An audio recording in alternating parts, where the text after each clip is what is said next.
what we need to do is to reduce the size and the cost of these components so that television, color television, both at the transmitting and the receiving end, may be within the reach of everyone.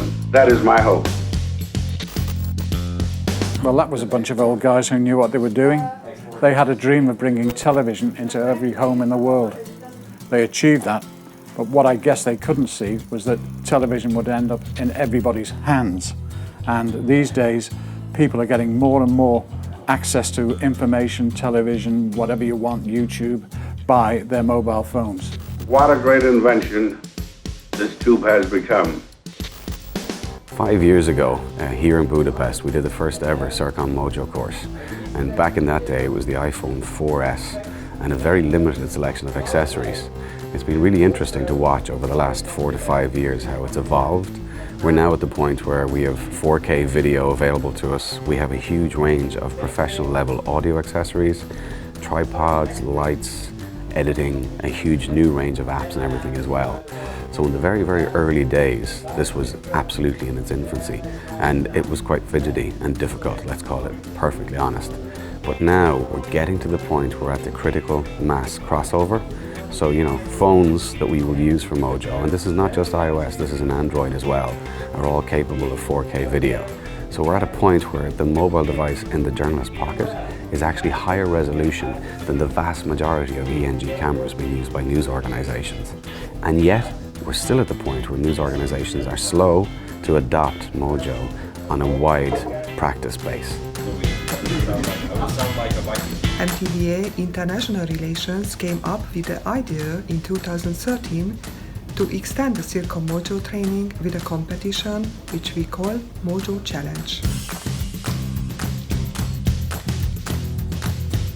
And we're here in Hungary to take part in the Mobile Journalism Challenge 2015.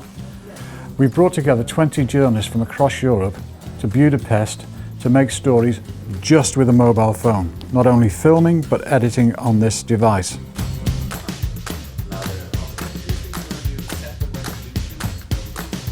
It's going to be difficult because you have to control so many things at one time, like the composition and all the technical stuff. So it's and also the editorial stuff. So it's going to be really difficult, but we will all make it. I know a few things before, but many of the stuff is new for me. For most of the people here on the training, this is the first time they actually film and edit with a phone. And I'm thrilled to see so much enthusiasm with them. And I think this is a great opportunity for them to explore the world of mobile journalism. One access is the flash. So if you tap that, it will turn your flash on. It's a challenge, and not only that, it is a timescale challenge. They get some basic training, and after that training, they are expected to go out and make a local story. One of the most visited places in Budapest, the archaic world of society. Many alternative ways for transporting. My person is one of the world's best female football. The tourist season is coming to an end in Budapest. Tourist experts. It's an amazing view.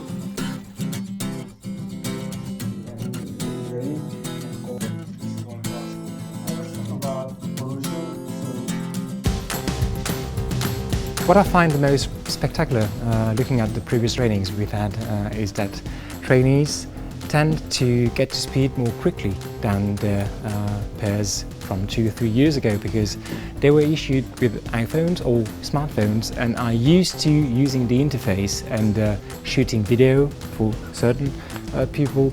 So when you get them in the MoJo training, they are already literate to a certain extent, and it's very easy to bring them from the point of doing amateur video to professional video.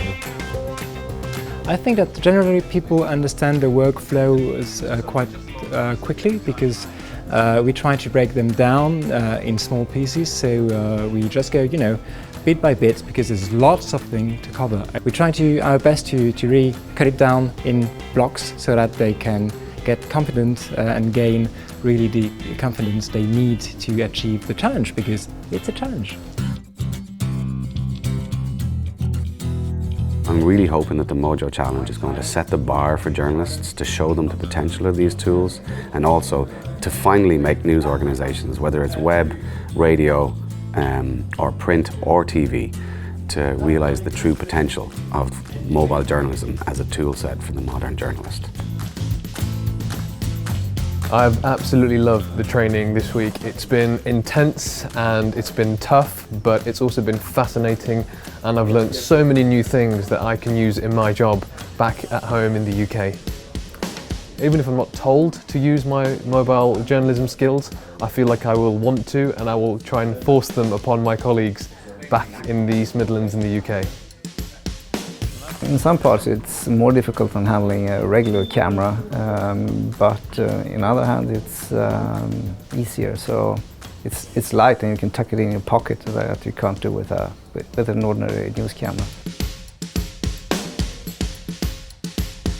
So what comes first for me is the story, and then it's how well you can tell it, and what you tell it on is becoming more interesting, and I think if you could tell it from something you can keep in your handbag, well, that's fantastic.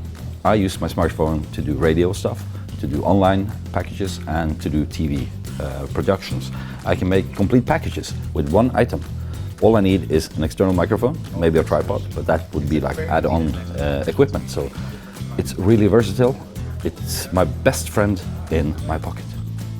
MoJo is really timely, the evolution of 4K is perfectly timed, and it's a really, really good point to jump on the train. My opinion is that all of you should try to film and edit on an iPhone. It's fun and it's really easy to learn, and you shouldn't be afraid of doing and trying new things. So it's easy, just whip it out of your pocket and start using it. There's this wonderful thing about television, the extension of our sight.